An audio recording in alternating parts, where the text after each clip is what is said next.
Welcome. In front of me is a ZEBLAZE Stratos 2 Ultra, and I'll be going over unboxing. Just a quick look at the watch itself.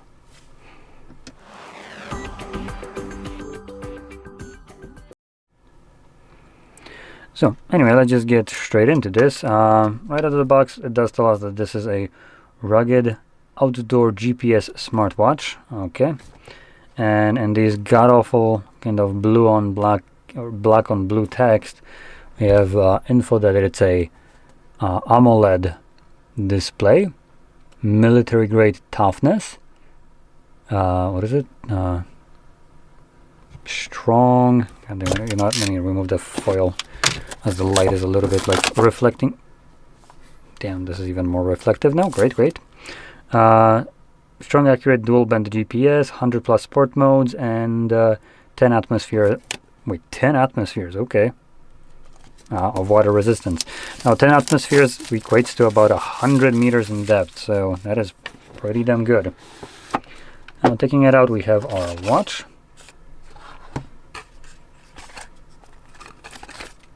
There we go. Yoink that. And that is a unit.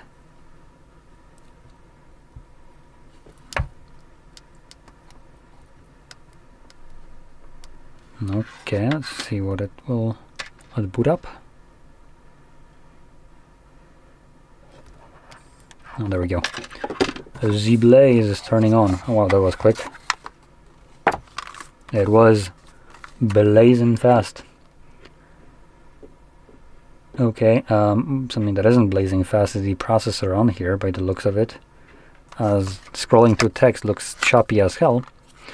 And here we get our instruction manual, and we get a little screen cover. So basically a plastic protection that you can apply. That's pretty cool. And that's about it. So here's the watch. It is a chunky one, as you can see, with just massive in size. That's what she said. And if you compare it to like my Galaxy Watch, what is it, 7, 6?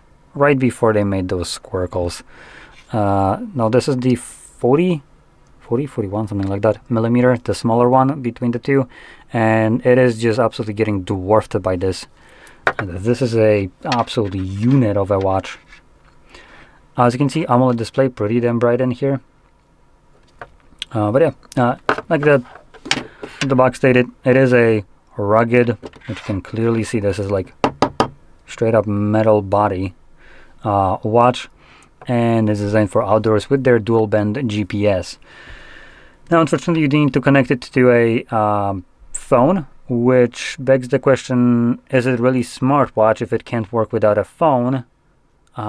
Just, we came to kind of be accustomed that phones need to be, or watches need to be connected to phones, but why?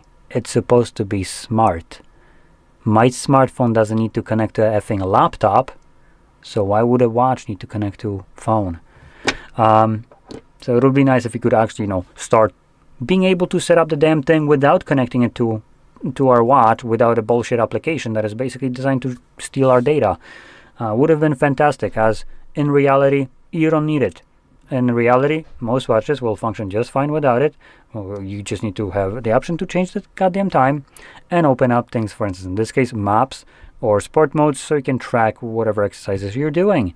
Voila, that's all a watch needs. And a battery-powered one does already half of that. So I'm not sure where the application is required for this.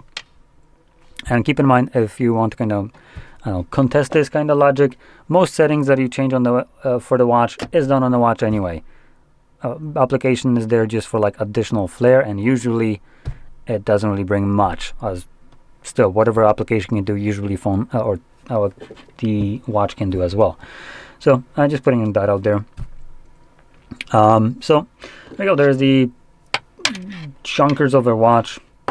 Now I'm not even going to bother checking the price for this. I don't think it's going to be expensive, judging by the brand called ZEBLAZE. But if you're looking for something inexpensive, could be a solid choice. I mean, it is a solid watch, like literally solid. And one more thing that I want to add, just in case, you can always look for second-hand watches.